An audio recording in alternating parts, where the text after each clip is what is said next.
Guys, ഒരു easy chicken കറി ആയാലോ?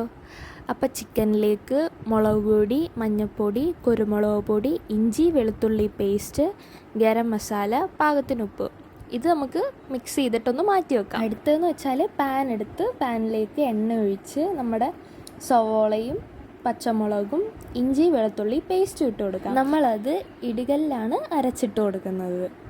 അതിനുശേഷം നമുക്കൊരു പാത്രത്തിൽ എണ്ണ ഒഴിച്ച് നമ്മുടെ നേരത്തെ മസാലയൊക്കെ ഇട്ട് വെച്ച ചിക്കൻ അങ്ങോട്ട് ഇട്ട് കൊടുക്കാം. ഇതിൽ വെള്ളം പോലെ ഇരിക്കുന്നത് നമ്മുടെ ചിക്കനിൽ നിന്നിറങ്ങിയ വെള്ളമാണ്.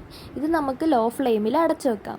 പിന്നെ നെക്സ്റ്റ് എന്താണെന്ന് വെച്ചാൽ നേരത്തെ എടുത്തു വെച്ചിരുന്ന സവോളയും പച്ചമുളകും ഇഞ്ചി വെളുത്തുള്ളി പേസ്റ്റിലേക്ക് നമുക്ക് കറിവേപ്പില ആഡ് ചെയ്ത് കൊടുക്കാം. അത് കുറച്ച് നേരം നമുക്ക് മിക്സ് ചെയ്യാം. അപ്പോഴത്തേക്ക് അതിലേക്ക് നമുക്ക് മസാല ആഡ് ചെയ്ത് കൊടുക്കാം. അതിന് വേണ്ടിയിട്ടുള്ള മസാല എന്തൊക്കെയാണെന്ന് വെച്ചാൽ മല്ലിപ്പൊടി, മഞ്ഞൾപ്പൊടി, മുളക് പൊടി, കുരുമുളക് പൊടി, പിന്നെ മീറ്റ് മസാല, ഇത്രയാണ് നമ്മൾ ആഡ് ചെയ്ത് കൊടുക്കുന്നത്.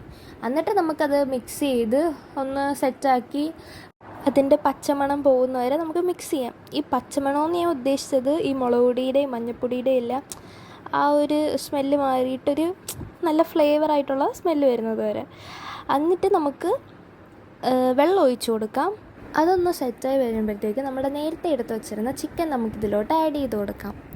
അതൊന്ന് തിളച്ച് വരുമ്പോഴത്തേക്ക് നമുക്ക് ഉപ്പുണ്ടോ ഇല്ലയോ എന്ന് നോക്കാം. കാരണം നമ്മൾ ചിക്കനിലാണ് ഉപ്പിട്ട് കൊടുത്തത്. പിന്നെ സവോളയ്ക്കകത്ത് നമുക്ക് വേണമെങ്കിൽ ഇട്ട് കൊടുക്കാം, അല്ലെങ്കിൽ ലാസ്റ്റ് ആയാലും ഇട്ട് കൊടുത്താൽ മതി. ലാസ്റ്റ് നമുക്ക് ടേസ്റ്റ് ചെയ്തിട്ടായാലും ഇട്ട് കൊടുക്കാം.